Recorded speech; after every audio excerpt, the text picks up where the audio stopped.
Hello നമസ്കാരം welcome back to my channel. നമ്മുടെ 2025 December എക്സാമിനേഷന് വേണ്ടിയിട്ടുള്ള അഡ്മിറ്റ് കാർഡ് അതല്ലെങ്കിൽ ഹാൾ ടിക്കറ്റ് വന്നിട്ടുണ്ട്.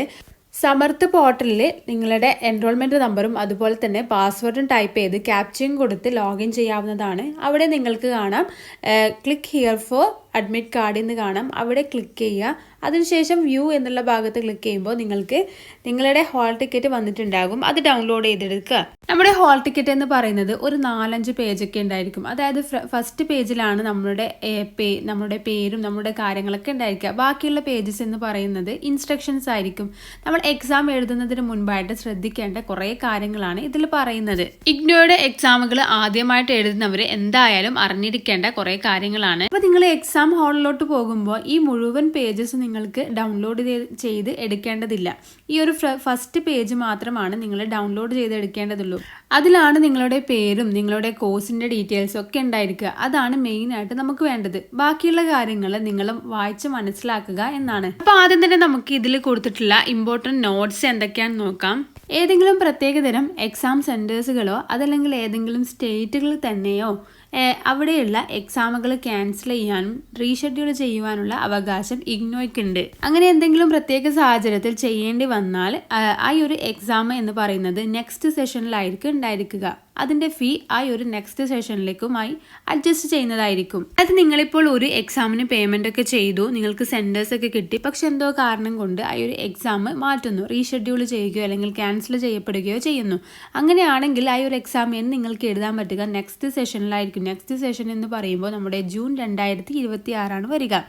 ആ ഒരു ടൈം നിങ്ങൾ ഇനി പിന്നീട് ഒരു എക്സാം ഫീ കൂടി അടയ്ക്കേണ്ടതില്ല. ഈ ഒരു ഫീ എന്നുള്ളത് അവിടത്തേക്ക് അഡ്ജസ്റ്റ് ആകുന്നതായിരിക്കും എന്നാണ് പറയുന്നത്. ഞാൻ അടുത്തത് നോക്കുകയാണെങ്കിൽ അവിടെ പറയുന്നത് നമ്മൾ തിരഞ്ഞെടുത്തിട്ടുള്ള, അതായത് സ്റ്റുഡൻസ് തിരഞ്ഞെടുത്തിട്ടുള്ള എക്സാം സെന്റേഴ്സ് തന്നെ അവർക്ക് കൊടുക്കാൻ വേണ്ടിയിട്ട് അലോട്ട് ചെയ്യാൻ വേണ്ടി ശ്രദ്ധിക്കും. അഥവാ അവിടെ അങ്ങനെ സിറ്റിംഗ് കപ്പാസിറ്റിയുടെ പ്രോബ്ലം ഉണ്ട് എന്നുണ്ടെങ്കിൽ നിയറസ്റ്റ് ആയിട്ടുള്ള വേറൊരു സെന്ററിലായിരിക്കും നിങ്ങൾക്ക് എക്സാം ഉണ്ടായിരിക്കുക. അതിനുള്ള പൂർണ്ണ അവകാശം ഇഗ്നോയുടെ ഒഫീഷ്യൽസിനുണ്ട്. അതായത് നിങ്ങൾക്ക് അതിനെ ചോദ്യം ചെയ്യാൻ വേണ്ടി സാധിക്കില്ല. നിങ്ങൾക്ക് വേണമെങ്കിൽ നിങ്ങളുടെ എക്സാം സെന്റർ ചേഞ്ച് ചെയ്യണം എന്നുണ്ടെങ്കിൽ, തക്കതായ കാരണങ്ങളുണ്ട് എന്നുണ്ടെങ്കിൽ നിങ്ങൾക്ക് നിങ്ങളുടെ RCയിലോട്ട് മെയിൽ ചെയ്യാവുന്നതാണ്. ഈ എക്സാം എഴുതുന്നതുമായി ബന്ധപ്പെട്ടുള്ള കുറേ ഇൻസ്ട്രക്ഷൻസ്, ഏകദേശം 25ഓളം ഇൻസ്ട്രക്ഷൻസ് കൊടുത്തിട്ടുണ്ട്. അതൊക്കെ അറിഞ്ഞിരിക്കണം നിങ്ങൾ. അതിൽ ഒന്നാമത്തത് എന്ന് പറയുന്നത് നിങ്ങൾ നിങ്ങളുടെ എൻറോൾമെന്റ് നമ്പർ കൃത്യമായിട്ട് നിങ്ങളുടെ ആൻസർ ഷീറ്റിൽ എഴുതുക. നിങ്ങളുടെ എൻറോൾമെന്റ് നമ്പറിൽ 9 അക്ക നമ്പറാണ് ഉള്ളത് എന്നുണ്ടെങ്കിൽ നിങ്ങൾ അതിന് മുൻപായിട്ട് 0 ചേർക്കാൻ പാടുള്ളതല്ല. നിങ്ങളുടെ എൻറോൾമെന്റ് നമ്പർ എന്ന് പറയുന്നത് 9 അക്ക നമ്പറൊക്കെ ആണെങ്കിൽ അതിൽ ഒരു കോളം ഒഴിവായിരിക്കും. അങ്ങനെ ആകുമ്പോൾ നിങ്ങൾ ആ ഒരു ലാസ്റ്റത്തെ കോളത്തിൽ ക്രോസ് ചെയ്യുക. അല്ലാതെ നിങ്ങൾ ഈ ഒരു എൻറോൾമെന്റ് നമ്പറിന്റെ മുമ്പായിട്ട് 0 ചേർക്കാൻ പാടുള്ളതല്ല. അങ്ങനെ ചേർക്കുകയാണെങ്കിൽ അല്ലെങ്കിൽ ഇൻകറക്റ്റ് ആയിട്ടുള്ള എൻറോൾമെന്റ് നമ്പർ നിങ്ങൾ എക്സാമിന് എഴുതുകയാണെങ്കിൽ അതിന്റെ റിസൾട്ട് നിങ്ങൾക്ക് പബ്ലിഷ് ആയിട്ട് വരികയില്ല. അടുത്തതായിട്ട് പറയുന്നത് വളരെ വളരെ ഇമ്പോർട്ടൻ്റ് ആയിട്ടുള്ളതാണ്. അതായത് നമ്മുടെ എക്സാം സെന്ററിൽ നമ്മുടെ ആൻസർ ഷീറ്റ് എന്ന് പറയുന്നത് ഒരു ബുക്ക്ലെറ്റ് ആയിരിക്കും. ഈ ഒരു ബുക്ക്ലെറ്റ് മാത്രമാണ് നിങ്ങൾക്ക് ലഭിക്കുക. നിങ്ങളിപ്പോൾ 100 മാർക്കിൻ്റെതായാലും 50 മാർക്കിൻ്റെതായാലും ഈ ഒരു ബുക്ക്ലെറ്റ് മാത്രമാണ് ഉണ്ടായിരിക്കുക. ഏകദേശം 25 പേജസ് ഒക്കെയാണ് ഈ ഒരു ബുക്ക്ലെറ്റിൽ ഉണ്ടായിരിക്കുക. നിങ്ങളിപ്പോൾ എക്സാം എഴുതി നിങ്ങൾക്ക് ഇനി അഡീഷണൽ ഷീറ്റ് വേണമെന്നുണ്ടെങ്കിൽ അത് ലഭിക്കുന്നതായിരിക്കുകയില്ല. ഈ ഒരു ബുക്ക്ലെറ്റിൽ മാത്രം നിങ്ങൾ ഒതുക്കേണ്ട കാര്യമാണ് നിങ്ങളുടെ എക്സാം എന്ന് പറയുന്നത്. അപ്പോൾ നിങ്ങൾ പേപ്പർ മാനേജ് ചെയ്തിട്ട് വേണം നിങ്ങളുടെ ആൻസേഴ്സ് ഒക്കെ എഴുതാൻ വേണ്ടിയിട്ട്. അതുകൊണ്ട് തന്നെ നിങ്ങൾ നിങ്ങളുടെ പേജസ് സ്കിപ്പ് ചെയ്യാൻ പാടില്ല. അഥവാ നിങ്ങൾ ഓരോ പേജസ് 2 ആൻസറിൻ്റെ ഇടയ്ക്ക് ഒരു പേജൊക്കെ വിടുകയാണ് എന്നുണ്ടെങ്കിൽ, നിങ്ങൾ ആക്സിഡൻ്റലി വിട്ടുപോയതാണെങ്കിൽ നിങ്ങൾ അവിടെ PTO എന്ന് എഴുതി കൊടുക്കണം. നെക്സ്റ്റ് പറയാം. അതായത് നമ്മൾ എക്സാം ഹാളിൽ ഇരിക്കുമ്പോൾ നമുക്ക് ഒരു ഭാഗത്ത് ഒരു പേപ്പറിൽ സൈൻ ചെയ്യേണ്ടതായിട്ടുണ്ടാകും. ആ ഒരു ഭാഗത്തായിട്ട് നിങ്ങളുടെ പേരിനും എൻറോൾമെന്റിനും നേരെയായിട്ട് തന്നെ നിങ്ങൾ സൈൻ ചെയ്ത് കൊടുക്കുക. അഥവാ നിങ്ങൾ അങ്ങനെ സൈൻ ചെയ്യാതിരുന്നാൽ നിങ്ങൾ ആ ഒരു എക്സാമിനെ ആബ്സെന്റ് ആയിട്ടാണ് കണക്കാക്കുക. ഇനി അടുത്തത് നോക്കാം. നമ്മുടെ എക്സാം ഹാളിൽ നമുക്ക് എക്സാം എഴുതാൻ പറ്റുന്നത് നമ്മൾക്ക് ഈ ഒരു ഹാൾ ടിക്കറ്റിൽ ഏതൊക്കെ എക്സാമുകളാണ് ഏതൊക്കെ കോഴ്സുകളാണ് കൊടുത്തിട്ടുള്ളത് അതിന് മാത്രമാണ്. അല്ലാതെ അതിലില്ലാത്ത ഒരു സബ്ജക്റ്റ് നമുക്ക് എക്സാം എഴുതാൻ സാധിക്കുകയില്ല. സ്റ്റുഡൻസിന് അവർ അപ്ലൈ ചെയ്തിട്ടുള്ള എക്സാമുകൾ വരെ ഹാൾ ടിക്കറ്റിൽ വരാതെ ഒരു അവസ്ഥ ഉണ്ടായിട്ടുണ്ട്. അങ്ങനെയുള്ളവർ അത് പെട്ടെന്ന് തന്നെ ക്ലിയർ ചെയ്യുക.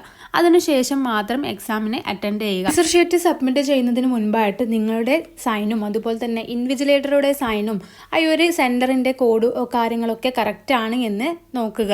ഇനി അടുത്തത് പറയാനുള്ളത് നമ്മൾ കൊടുത്തിട്ടുള്ള എക്സാം സെൻറ്റേഴ്സ് അല്ലെങ്കിൽ നമ്മുടെ ഹോൾ ടിക്കറ്റിൽ വന്നിട്ടുള്ള എക്സാം സെൻറ്റേഴ്സിൽ മാത്രമാണ് നമുക്ക് എക്സാം അറ്റൻഡ് ചെയ്യാൻ പറ്റുക. അതല്ലാതെ നിങ്ങൾ വേറൊരു സെൻറ്ററിൽ പോയിട്ട് എക്സാം നിങ്ങൾക്ക് എഴുതാൻ സാധിക്കുകയില്ല.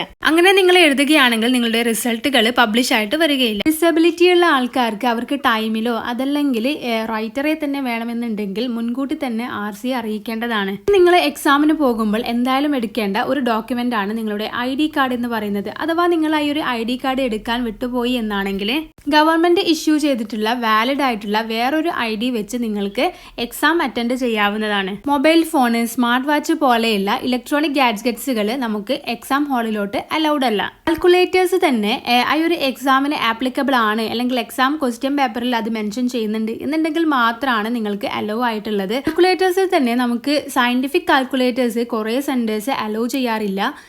നിങ്ങളുടെ സെന്റേഴ്സ് എന്താണോ അലോ ചെയ്യുന്നത് അതുമാത്രമാണ് നിങ്ങൾക്ക് കൊണ്ടുപോകാൻ പറ്റുന്നത്. നിങ്ങൾ എക്സാമിന് പോകുമ്പോൾ 2 കാൽക്കുലേറ്റേഴ്സും കൊണ്ടുപോവുക. അഥവാ നിങ്ങളുടെ സെന്റേഴ്സ് അലോ ചെയ്യുന്നുണ്ടെങ്കിൽ നിങ്ങൾക്ക് സയന്റിഫിക് കാൽക്കുലേറ്റർ യൂസ് ചെയ്യാവുന്നതാണ്. അടുത്തതാണ് മീഡിയം ഓഫ് എക്സാമിനേഷൻ എന്ന് പറയുന്നത്. അതായത് കുറേ പേര് ചോദിക്കാറുണ്ട് എക്സാം മലയാളത്തിൽ എഴുതാമോ എന്നുള്ളത്.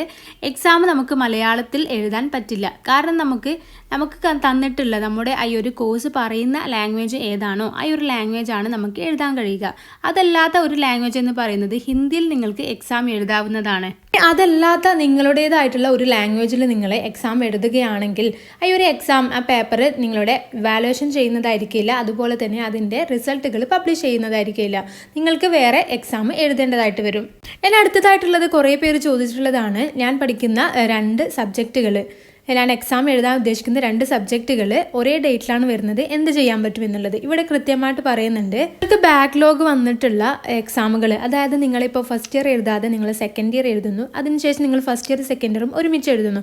അപ്പോൾ അതിൻ്റെ എക്സാമുകൾ ഒരുമിച്ച് വരികയാണെങ്കിൽ നിങ്ങൾക്കൊന്നും തന്നെ ചെയ്യാൻ പറ്റില്ല. ഈ ഒരു എക്സാമോ സെഷനോ മാറ്റാൻ കഴിയില്ല.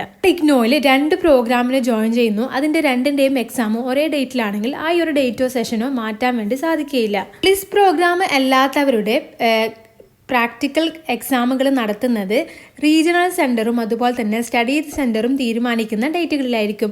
അത് ഈ ഒരു തിയറി പേപ്പേഴ്സിൻ്റെ എക്സാമുകളൊക്കെ കഴിഞ്ഞിട്ടാണ് ഉണ്ടായിരിക്കുക. അപ്പോൾ ആർക്കെങ്കിലും പ്രാക്ടിക്കലിൻ്റെ കാര്യങ്ങൾ അറിയണം എന്നുണ്ടെങ്കിൽ നിങ്ങളുടെ റീജിയണൽ സെൻറ്ററായിട്ടോ അല്ലെങ്കിൽ സ്റ്റഡി സെൻറ്ററുമായിട്ടോ കോൺടാക്ട് ചെയ്യാവുന്നതാണ്. ക്വസ്റ്റ്യൻ പേപ്പർ വിതരണം ചെയ്ത് ഏകദേശം 15 മിനിറ്റ് വരെ മാത്രമാണ് നമ്മുടെ എക്സാം ഹാളിലോട്ട് നമ്മളെ എൻട്രി ചെയ്യിപ്പിക്കുന്നത്. അതിൽ കൂടുതൽ സമയം നിങ്ങൾ എടുക്കുകയാണെങ്കിൽ നിങ്ങളെ എക്സാം സെൻറ്ററിലോട്ട് അലോ ചെയ്യുന്നതായിരിക്കുകയില്ല. തക്കതായ കാരണങ്ങൾ ഉണ്ട് എന്നുണ്ടെങ്കിൽ 30 മിനിറ്റ് വരെ അവർ വെയിറ്റ് ചെയ്യുന്നതായിരിക്കും. എക്സാം അറ്റൻഡ് ചെയ്യുന്ന ഒരാൾ 1 അവർ എന്തായാലും എക്സാം ഹാളിൽ സ്പെൻഡ് ചെയ്തിരിക്കണം. അതിനു മുൻപായിട്ട് നിങ്ങൾക്ക് എക്സാം ഹാളിൽ നിന്ന് ഇറങ്ങാൻ സാധിക്കുകയില്ല. അതിന് അടുത്തതായിട്ട് പറയുന്നത് ഈ ഒരു ഹാൾ ടിക്കറ്റ് ഏതൊക്കെ സാഹചര്യത്തിലാണ് വാലിഡ് ആയിട്ടുള്ളത് എന്നുള്ളതാണ്. അതിലൊന്നാമത് പറയുന്നതാണ് നമ്മുടെ കോഴ്സ് വാലിഡിറ്റി ഉള്ളതായിരിക്കണം. അതായത് നമ്മൾ ഇപ്പോൾ എക്സാമിന് അപ്ലൈ ചെയ്തിട്ടുള്ളത് ഒന്നിക്കൽ നമ്മൾ റീ അഡ്മിഷൻ എടുത്തതോ അതല്ലെങ്കിൽ നമ്മൾ റീ രജിസ്ട്രേഷൻ ചെയ്തിട്ടുള്ളതോ ആയിട്ടുള്ള സബ്ജക്റ്റുകളായിരിക്കണം. അതല്ലാതെ നമ്മൾ റീ രജിസ്ട്രേഷൻ ചെയ്യാതെ വെറുതെ അതിൽ കോഴ്സുകൾ കാണുന്നു, നമ്മളത് സെലക്ട് ചെയ്യുന്നു, ആ ഒരു രീതിയിൽ ഈ ഒരു ഹാൾ ടിക്കറ്റിൽ വന്നിട്ടുണ്ടെങ്കിൽ ആ ഒരു എക്സാം നിങ്ങൾ എഴുതിയിട്ട് കാര്യമില്ല. നിങ്ങൾ കഴിഞ്ഞ സെമസ്റ്ററിൽ ഒരു എക്സാം എഴുതുന്നു, അതിൻ്റെ റിസൾട്ട് വരുന്നു, അതിനുശേഷം നിങ്ങൾ അതിന് റീവാലുവേഷന് കൊടുക്കുന്നു. റീവാലുവേഷന് കൊടുത്തിട്ടുള്ള റിസൾട്ട് വന്നിട്ടില്ല, അതുകൊണ്ട് തന്നെ നിങ്ങൾക്ക് പാസ്സായോ ഇല്ലയോ എന്നുള്ളത് അറിയില്ല. അങ്ങനെയാകുമ്പോൾ നിങ്ങൾക്ക് ഈ ഒരു എക്സാമിന് വേണ്ടി ഡിസംബർ എക്സാമിന് വേണ്ടി നിങ്ങൾ അപ്ലൈ ചെയ്യുന്നു. അങ്ങനെ അപ്ലൈ ചെയ്ത് നിങ്ങൾ എക്സാമും എഴുതും, അതിനുശേഷമാണ് നിങ്ങളുടെ റീവാലുവേഷൻ റിസൾട്ട് വരുന്നത് എന്നുണ്ടെങ്കിൽ ഈ ഒരു റീവാലുവേഷൻ്റെ മാർക്കാണോ അതല്ല നിങ്ങൾ എഴുതിയിട്ടുള്ള മാർക്കാണോ ഏതാണോ നിങ്ങൾക്ക് കൂടുതൽ വരുന്നത് ആ ഒരു മാർക്കായിരിക്കും നിങ്ങളുടെ ഗ്രേഡ് കാർഡിൽ വരുന്നത്. നിങ്ങളുടെ ഈ ഒരു ഹാൾ ടിക്കറ്റിൽ നിങ്ങളുടെ പേരിലോ കാര്യങ്ങളിലോ എന്തെങ്കിലും ചേഞ്ച് ഉണ്ട് എന്നുണ്ടെങ്കിൽ പെട്ടെന്ന് തന്നെ നിങ്ങൾ SRT ഡിപ്പാർട്ട്മെൻറ്റുമായി അറിയിക്കേണ്ടതാണ്. എക്സാം ഹാളിൽ നിന്ന് എക്സാം ആൻസർ ഷീറ്റ് കൊണ്ടുപോകാനുള്ള അധികാരം ആർക്കും തന്നെ ഇല്ല. അങ്ങനെ കൊണ്ടുപോവുകയാണെങ്കിൽ അതിൽ നിങ്ങൾക്ക് പോലീസ് കേസ് ഉണ്ടായിരിക്കുന്നതാണ്. അതുപോലെ തന്നെ ആൾമാറാട്ടം, അതായത് ഇംപേഴ്സണേഷൻ എന്ന് പറയുന്നത് ഈ ഒരു കാര്യത്തിൽ പോലീസ് കേസ് ഉണ്ടായിരിക്കുന്നതാണ് എന്ന് പറയുന്നത് വളരെ ഇമ്പോർട്ടൻ്റ് ആണ്. അതായത് നിങ്ങളുടെ എക്സാമുകളൊക്കെ കഴിഞ്ഞാലും നിങ്ങൾ ഈ ഒരു ഹാൾ ടിക്കറ്റ് സൂക്ഷിച്ചു വെക്കുക. കാരണം നിങ്ങൾക്ക് പ്രാക്ടിക്കലോ അല്ലെങ്കിൽ പ്രൊജക്റ്റോ അങ്ങനെയുള്ള എന്തെങ്കിലുമൊക്കെ ഉണ്ടെങ്കിൽ ഈ ഒരു ഹോൾ ടിക്കറ്റ് അത്യാവശ്യമാണ്. ഒരു അസൈൻമെൻറ്റ്, പ്രൊജക്റ്റ്, അതുപോലെ തന്നെ ഇൻറ്റേൺഷിപ്പ്, അതിൻ്റെയൊക്കെ മാർക്ക് നമ്മളുടെ ഈ ഒരു ടേം ആൻഡ് എക്സാമിനേഷൻ്റെ മാർക്കിൻ്റെ കൂടെ തന്നെ വരുന്നതായിരിക്കും. അത് കാണിക്കുന്നത് ഗ്രേഡ് കാർഡിലാണ് ഉണ്ടായിരിക്കുക. MSL 007 അതുപോലെ തന്നെ MSL 013 ഈ ഒരു എക്സാം എഴുതുന്ന ആൾക്കാർക്ക് ബൈലിംഗുവൽ ഡിക്ഷണറി കൊണ്ടുവരാവുന്നതാണ്. എന്നാൽ ഇലക്ട്രോണിക് ആയിട്ടുള്ള ഡിവൈസുകൾ, മൊബൈൽ ഡിവൈസ്, ടാബ്ലറ്റ് അതുപോലെയുള്ള കാര്യങ്ങളൊന്നും നമ്മുടെ എക്സാം ഹാളിലോട്ട് നിങ്ങൾക്ക് എൻ്റർ ചെയ്യിക്കാൻ പറ്റില്ല. MA ജ്യോതിഷ് പഠിക്കുന്ന സ്റ്റുഡൻസിന് പഞ്ചാംഗും അതുപോലെ തന്നെ കാൽക്കുലേറ്ററും യൂസ് ചെയ്യാവുന്നതാണ്. ഇനി നമുക്ക് ലാസ്റ്റ് ഇൻസ്ട്രക്ഷൻ നോക്കാം. കുറേ പേര് ചോദിക്കാറുണ്ട് ഇഗ്നോയിൽ ഇംപ്രൂവ്മെന്റ് എക്സാം ഉണ്ടോ എന്നുള്ളത്. ഇഗ്നോയിൽ നമ്മൾ ഒരു തവണ പാസ്സായ സബ്ജക്റ്റുകൾ നമുക്ക് ഒരു തവണ കൂടി എഴുതാനുള്ള സാഹചര്യമില്ല. അങ്ങനെ നിങ്ങൾ അറ്റൻഡ് ചെയ്യുകയാണെങ്കിൽ അതിൻ്റെ റിസൾട്ട് പബ്ലിഷ് ആയിട്ട് വരികയുമില്ല. അതുപോലെ നിങ്ങളുടെ ഫീ എന്ന് പറയുന്നത് റീഫണ്ട് ആയിട്ട് നിങ്ങൾക്ക് ലഭിക്കുകയുമില്ല. എന്നാൽ ഇഗ്നോയിൽ നമ്മുടെ ഡിവിഷൻ മാറ്റാൻ വേണ്ടിയിട്ട്, അതായത് സെക്കൻഡ് ക്ലാസ് കിട്ടിയവർക്ക് ഫസ്റ്റ് ക്ലാസ്സിലേക്ക് പോകാൻ വേണ്ടിയിട്ട്, അങ്ങനെയുള്ളവർക്ക് ഇമ്പ്രൂവ്മെൻറ്റ് ചെയ്യാൻ വേണ്ടിയിട്ട് ഒരു എക്സാം ഉണ്ട്. പക്ഷേ അത് നമ്മൾ ഓഫ്ലൈൻ ആയിട്ടാണ് നമ്മൾ അപ്ലൈ ചെയ്യേണ്ടത്. അതിൻ്റെ ഡീറ്റെയിൽഡ് വീഡിയോ മുൻപ് ചെയ്തിട്ടുണ്ട്, അതിൻ്റെ ലിങ്ക് താഴെ കൊടുക്കാം. അപ്പോൾ ഇത്രയും കാര്യങ്ങളാണ് ഇഗ്നോ റിലേറ്റഡ് ആയിട്ട് നമ്മൾ ശ്രദ്ധിക്കേണ്ട കാര്യങ്ങൾ. അപ്പോൾ എല്ലാവർക്കും വീഡിയോ യൂസ്ഫുൾ ആയെന്ന് കരുതുന്നു. ആർക്കെങ്കിലും ഇതുമായി ഡൗട്ട് ഉണ്ടെങ്കിൽ താഴെ കമൻറ്റ് ചെയ്യാം. അതുപോലെ ഞങ്ങളുടെ വാട്സപ്പ് ഗ്രൂപ്പിൽ ജോയിൻ ചെയ്യുന്നവർക്ക് താഴെ ലിങ്ക് കൊടുക്കാം. അപ്പോൾ താങ്ക്